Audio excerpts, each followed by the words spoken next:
Le Poséidon à Woluwe-Saint-Lambert accueille l'un des 10 centres de vaccination de la capitale. Et dans une lettre anonyme, un employé communal dénonce.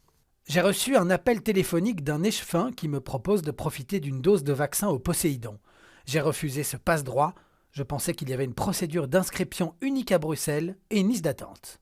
L'échevin en question confirme avoir pris l'initiative d'appeler du personnel communal en respectant les critères de la COCOM. L'objectif, c'est en fin de journée de n'avoir aucune dose rejetée. Ça ne concerne évidemment pas des centaines ou des milliers de personnes comme on pourrait le sous-entendre. Il faut déjà se dire que sur la masse du personnel communal, il faut retirer toutes les personnes qui n'habitent pas Bruxelles. Vous devez retirer toutes les personnes qui ne sont pas dans le critère d'âge.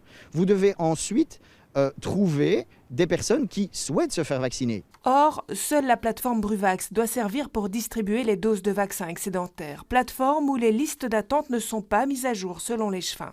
Dès l'instant où on a quelque chose d'efficace qui nous permet, dans un délai très rapide, de pouvoir donner les doses résiduelles, évidemment qu'on l'utilisera, plutôt que de devoir appeler 10, 20, 30, 40 personnes avant de tomber sur le candidat à la vaccination.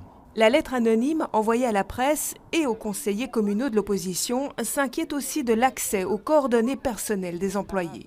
Je ne vois pas a priori de difficulté, je me trompe peut-être, de difficulté à ce qu'un échevin puisse prendre l'initiative de contacter les membres du personnel, libre à eux d'accepter ou non.